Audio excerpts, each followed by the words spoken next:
திராவிட முன்னேற்ற கழகம் என்கின்ற தலைப்பை எனக்கு தந்திருக்கிறார்கள். ஒரு நீண்ட நெடிய தலைப்பு. சம்பவங்களை கோர்த்து கொண்டே சொன்னால் 1 மணி நேரம் 2 மணி நேரம் போதாது. என்றாலும் கூட பேரறிஞர் அண்ணா அவர்கள் குறிப்பிட்டு சொன்னதை போல புட்டிங் செஞ்சுரிஸ் இன்டு கேப்சூல்ஸ், ஒரு நூற்றாண்டை ஒரு சின்ன சிட்டிகைக்குள் அடக்க முடியும் என்கின்ற அந்த அண்ணாவின் தத்துவத்தை ஏற்று ஒரு 10-20 மணித்துளிகளில் உங்கள் முன்னால் என்னுடைய கருத்துக்களை வைக்க விரும்புகிறேன். இந்திய அரசியலில் திராவிட முன்னேற்ற கழகம், இந்திய அரசியல் என்பது டெல்லி எதை பார்க்கிறது, எப்படி பார்க்கிறது, யாரை எப்படி நடத்துகிறது என்பதிலே முடிகிறது, என்பதிலே தொடங்குகிறது, என்பதிலே நீடிக்கிறது. ஒரு காலகட்டத்தில் டெல்லி கிழக்கை பார்த்த காலம் உண்டு. ஜின்னா அவர்கள் தனிநாடு கேட்ட 1930 முதல் 47 வரை வடக்கு கிழக்கை பார்த்தது. ஒரே தேசமாக இருக்க வேண்டும் என்று காந்தி விரும்பினார். ஒருவேளை இந்த நாடு துண்டப்படுமானால் அது என்னுடைய இறந்த உடலின் மீதுதான் நடக்கும் என்று சொன்னார். ஆனால் அவர் உயிரோடு இருக்கும் போதே நாடு துண்டாடப்பட்டது. அப்போது டெல்லி கிழக்கை பார்த்தது, கிழக்கு பிரிந்தது. அதற்கு பிறகு டெல்லி வடக்கு மேற்கை பார்த்தது. காங்கிரஸ் பேரியக்கம் சுதந்திரத்திற்கு பின்னால் ஆட்சி அதிகாரத்தை பெற்ற நேரத்தில் மேற்கிலே இருந்த மேற்கு வங்காளம் தனித்த தத்துவ அடையாளத்தோடு, கொள்கை அடையாளத்தோடு டெல்லியை திரும்பி பார்க்க வைத்தது. அப்போது டெல்லி வடக்கு மேற்கை பார்த்தது. அதற்கு பிறகு 1951 தத்துவ தலைவர் தந்தை பெரியார் அவரால் உருவாக்கப்பட்ட திராவிட முன்னேற்ற கழகம், இவையெல்லாம் சேர்ந்து சமூக நீதிக்காக ஒரு மிகப்பெரிய போராட்டத்தை நடத்தி இந்தியாவினுடைய அரசியல் சட்டத்தை திருத்த வேண்டிய இக்கட்டுக்கு பண்டித நேரு ஆளானாரே. எனக்கு புரியவில்லை. I supported the efficient government without losing any merit என்று சொன்னவர். நான் தகுதியை விட்டுக் கொடுக்க முடியாது, இடஒதுக்கீடு எனக்கு ஏற்புடையது அல்ல என்று சொன்ன பண்டித நேருவை புரிய வைத்து, a government should be efficient, the same time the government must also be humanitarian. ஒரு அரசாங்கம் என்பது திறமையை மட்டும் நம்பி இருக்க கூடாது, அது மனிதாபிமான அரசாங்கமாக இருக்க வேண்டும், அதற்கு இடஒதுக்கீடு தேவை என்று அந்த பண்டித அறிவை புரிய வைத்து சென்னையிலே தெற்கிலே நடந்த போராட்டத்தால் நான் அரசியல் சட்டத்தை திருத்துகிறேன் என்று சொன்னபோது வடக்கு டெல்லி தெற்கை திரும்பி பார்த்தது. ஒரு காலத்திலே கிழக்கை பார்த்தது, பிறகு மேற்கை பார்த்தது. தெற்கை திரும்பி பார்க்க வைத்த இயக்கம் இந்த திராவிட இயக்கம். நான் இன்னும் குறிப்பிட்டு சொல்லுகிறேன், 1951 முதல் சட்ட திருத்தம், அதற்கு பிறகு 1960 இன்றைக்கு இந்த நிறைந்த அரங்கத்தில் எழுச்சியோடு உட்கார்ந்திருக்கிறோம். மத்தியிலே அமைச்சர் பெருமக்கள் இருந்திருக்கிறார்கள், நானே கூட இருக்கிறேன்.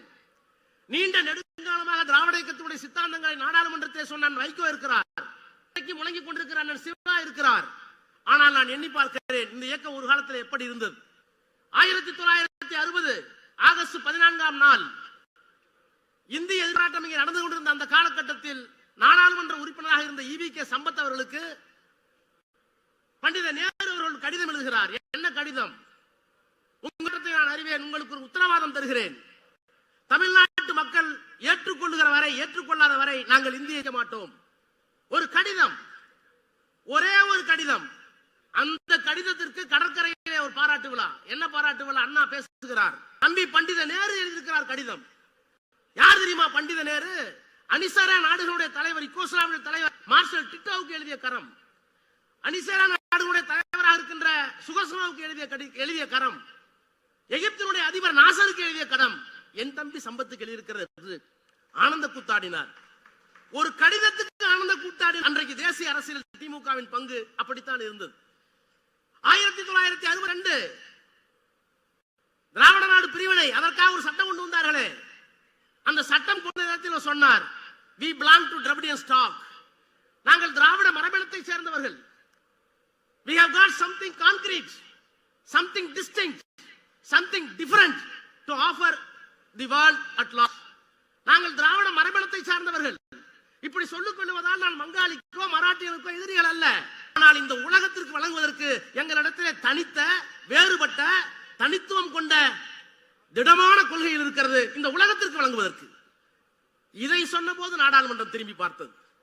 அன்றைக்கு அவ்வளவுதான் தேசிய அரசியலில். அதற்கு பிறகு இன்னும் 63 அண்ணா பேசினார். என்ன பேசினார்?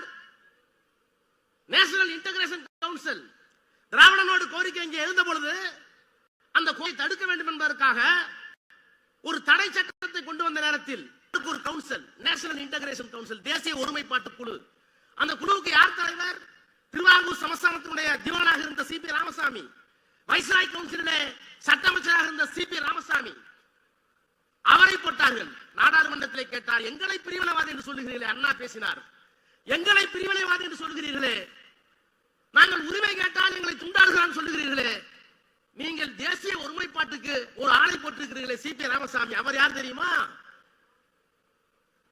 சமஸ்தானங்களை இந்தியாவோடு இணைக்க வேண்டும் என்று வல்லபாய் பட்டேலும் நேரும் விரும்பிய போது திருவாங்கூர் சமஸ்தானத்தை இந்தியாவோடு இணைக்க விரும்பாமல் பாகிஸ்தானோடு போய் இணைப்பதற்கு ஜின்னாவிடம் பேரம் பேசிய சிபி ராமசாமி, உங்களுக்கு ஒற்றுமைவாதி, எங்கள் இனத்திற்கு மொழிக்கு உரிமை கேட்டால் நாங்கள் பிரிவினைவாதிகளா என்று 63 கேட்டாரு.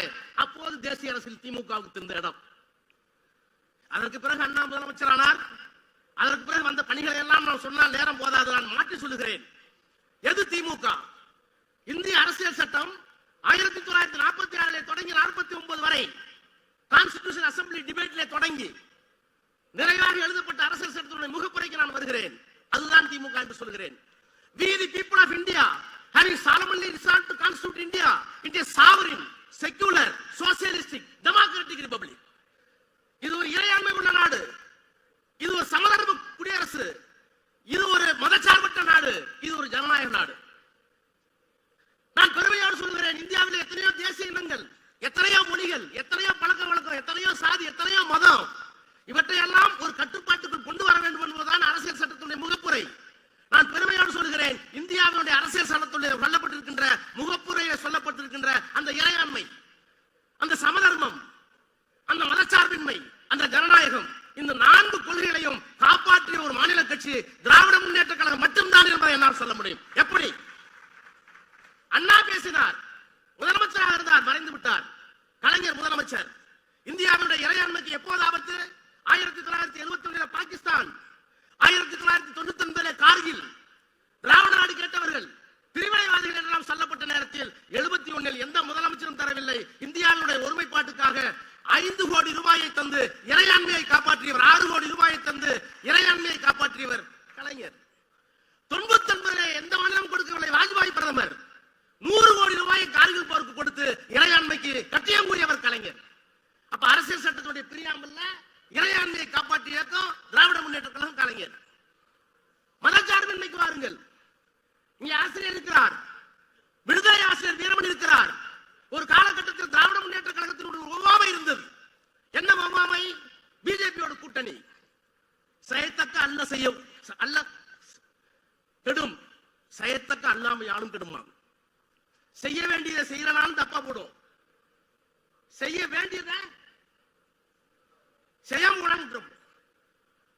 எங்கள் மீது குற்றச்சாட்டு வந்தது. என்ன குற்றச்சாட்டு? மதச்சார்பின்மைக்கு எதிராக விட்டார்கள் என்று. இல்லை, மதச்சார்பின்மையை காப்பாற்றிய இயக்கம் பிஜேபியோடு சேர்ந்து திராவிட முன்னேற்ற கழகம். எப்படி? திராவிட முன்னேற்ற கழகம் வாஜ்பாயோடு பிஜேபியோடு கூட்டணி வைத்த போது குறைந்தபட்ச செயல் திட்டம். 1, காஷ்மீருக்கு வழங்கப்பட்டிருக்கிற 370 அதிகாரத்தை எடுக்கக்கூடாது. 2, மசூதி இருந்த இடத்தில் ராமர் கோயில் கட்டக்கூடாது.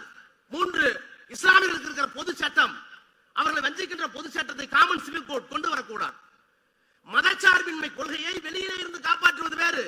ஆனால் வாஜ்பாயோடு கூட்டணி வைத்து அவர்கள் கையை கட்டி போட்டு இந்த 3ஐயும் செய்யாமல் காப்பாற்றிய இயக்கம் இந்திய அரசியலில் திமுகவும் தலைவர் கலைஞரும். அப்ப இறையாண்மை, மதச்சார்பின்மை, சோசியலிஸ்ட் வருகிறேன், சமதர்மம். மொரார்ஜி தேசாய் நிதித்துறை அமைச்சர், இந்திரா காந்தி பிரதமர், வங்கிகளை தேசியமயமாக்க வேண்டும்.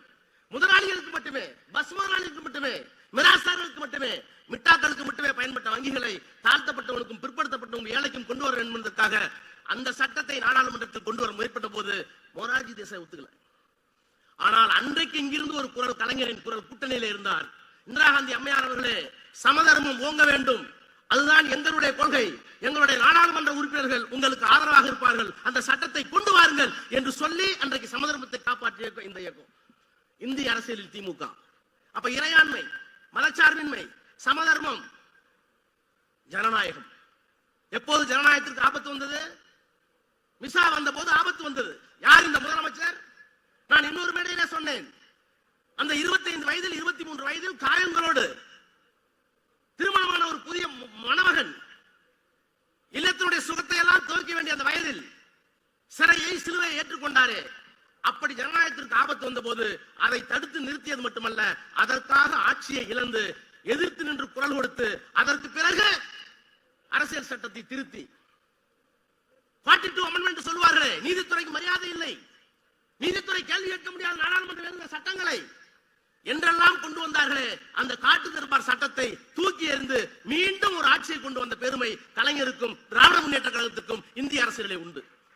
நான் இப்போது சொல்கிறேன், we the people of India having solemnly resolved to constitute India into a sovereign, secular, socialistic, democratic, இந்த பண்புகளை காப்பாற்றிய ஒரு மாநில கட்சி திராவிட முன்னேற்ற கழகத்தை தவிர, கலைஞரை தவிர வேறு யார் இருக்கிறார்கள்?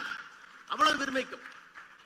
ஆனால் நான் இப்போது பார்க்கிறேன், பெரியாரை பார்த்திருக்கிறேன், பார்த்ததில் ஒரே ஒரு முறை பார்த்திருக்கிறேன், அவருடைய தத்துவங்களை படித்துக் கொண்டே இருக்கிறேன். இன்னமும் அண்ணாவின் ஆளுமையை நான் அறிவேன், பெரிய தலைவர்கள் எல்லாம் பேச்சை கேட்டிருக்கிறேன், நான் குறைத்து மதிப்பிடவில்லை.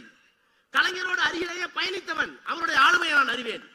ஆனால் பெரியாரை காட்டிலும், அண்ணாவை காட்டிலும், கலைஞரை காட்டிலும் நான் நேசத்தோடும் பாசத்தோடும் இந்த தலைவர் மாண்புமிகு முத்துவேல் கருணாநிதி ஸ்டாலின் அவர்களை நான் நேசிக்கிறேன். என்ன காரணம்? அண்ணாவை குறைத்து மதிப்பிட்டதாக அர்த்தம் அல்ல, பெரியாரை புறந்தள்ளியதாக பொருள் அல்ல, கலைஞரை கைவிட்டு விட்டதாக அர்த்தம் அல்ல. பெரியார் இருந்தபோது ஆபத்து இல்லை. நாடாளுமன்றத்தில் 2 MP இல்ல பிஜேபிக்கு, ஜனசங்கத்துக்கு இல்ல.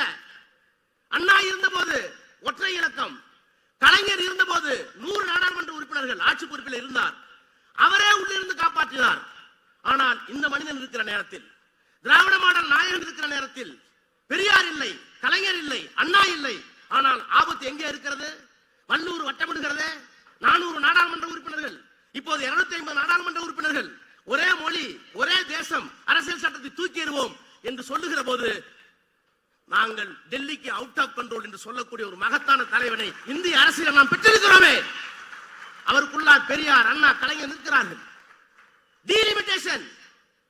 நான் மீண்டும் சொல்லுகிறேன், democratic country, socialist country, secular country, republic democratic. இந்த ரிபப்ளிக் வார்த்தை யாருமே கை வைக்கல. ரிபப்ளிக்னா என்ன? குடியரசு. குடியரசுனா என்ன? எல்லாத்துக்கும் ஒரு ஓட்டு. சமூகத்தில் நீ மேட்டுக்குடியா இருக்கலாம், கீழே இருக்கலாம், பணத்தில் நீ பெரியாள், சமூகத்தில் பிரித்து வைக்கப்பட்டிருக்கலாம், ஆணும் பெண்ணும் வேற்றுமையாக இருக்கலாம்.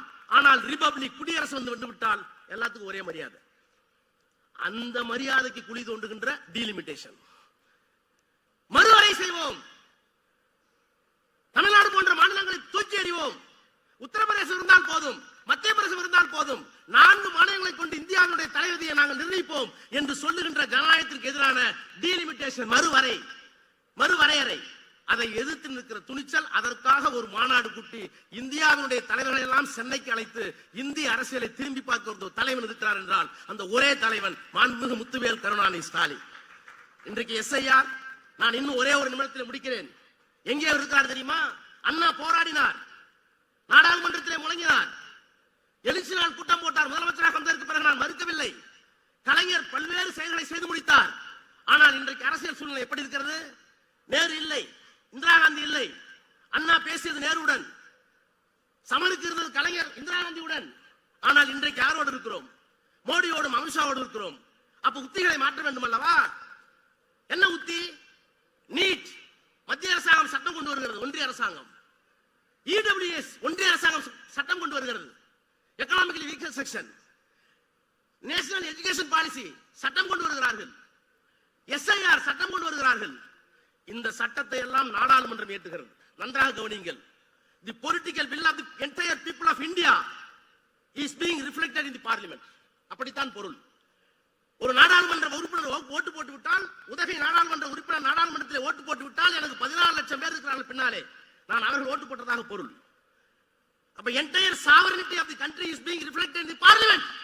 ஆனால் அந்த பார்லிமெண்ட்ல போட்ட ஒரு சட்டத்தை தவறு என்று சட்டமன்றத்தை கூட்டி எங்களுடைய இறையாண்மை வேறு, உன்னுடைய இறையாண்மை வேறு என்று சொல்லக்கூடிய ஒரு ஆண்மை, ஒரு மகத்தான தலைவனை நாம் தமிழ்நாட்டில் பெற்றிருக்கிறோம். அதுதான் இந்திய அரசியலில் அவருக்கு இருக்கிற இடம். இப்ப அவர் என்ன சொல்கிறார்கள்? ஏன் பிரிந்து போகிறீர்கள் என்று சொல்கிறார்கள், பிரிக்கப்பார்கள் என்று சொல்கிறார்கள். நாங்கள் பிரிக்கவில்லை. எங்களை பிரித்து விடுவதற்கு எல்லா முயற்சியும் செய்தால் அதை எதிர்கொள்கின்ற ஆற்றல் மிக்க ஒரு இயக்கமாக இந்தியாவில் வேறு எந்த இயக்கமும் இல்லை. இந்த இயக்கம் இருக்கிறது. என்ன காரணம் என்றால் எல்லா இயக்கமும் அரசியல் இயக்கம். இந்த இயக்கம் தான் தத்துவார்த்த இயக்கம். All parties are political parties. The DMK alone is the ideological parties. That is why we are fighting with Modi and Amit Shah. இந்த போராட்டம் தொடரும். இந்த போராட்டம் தொடரும் என்பதற்கு ஒரே ஒரு உதாரணம், நாளைக்கு இந்த இயக்கத்தை வழிநடத்த போகிற தம்பி உதயநிதி ஸ்டாலின் அவர்கள் சனாதனத்திற்கு முன்னால் மண்டியிட மாட்டேன் என்று சொன்னாரே.